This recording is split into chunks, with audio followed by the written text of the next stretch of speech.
पुढची बातमी मराठवाड्यातून बीड जिल्ह्यामध्ये पुन्हा एकदा मुंडे विरुद्ध मुंडे सामना होण्याची शक्यता आहे।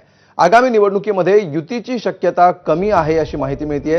राष्ट्रवादी आणि भाजप एकमेकांच्या विरोधात निवडणुका लढणार असल्याची सूत्रांची माहिती आहे। पक्षाच्या बैठकीमध्ये स्थानिक पदाधिकाऱ्यांची ही भावना आहे।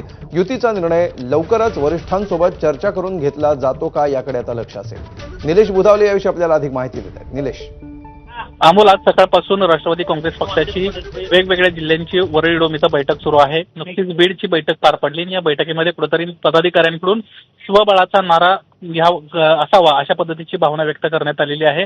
कारण गेली अनेक वर्ष बीड जिल्ह्यामध्ये भाजप विरुद्ध राष्ट्रवादी अशाच पद्धतीची लढाई होते। त्यामुळं ज्या युती झाली तर समोर आपण ज्यांच्या विरोधात निवडणुका लढल्या होत्या बीड जिल्ह्यामधल्या एकंदरीत युती संदर्भामध्ये आता त्यामुळे प्रश्नचिन्ह निर्माण झालेला आहे। वरिष्ठ पातळीवरून या संदर्भात निर्णय घेतला जाईल असं वरिष्ठांकडून जरी सांगण्यात आलं असलं तरी पदाधिकाऱ्यांना मात्र स्वबळाचा नारा दिल्याची माहिती समोर येते। धन्यवाद निलेश या सविस्तर माहितीबद्दल। प्रत्यक्षात काय होतं आणि घोषणा काय होते याकडे देखील सर्वांचं लक्ष असणार आहे।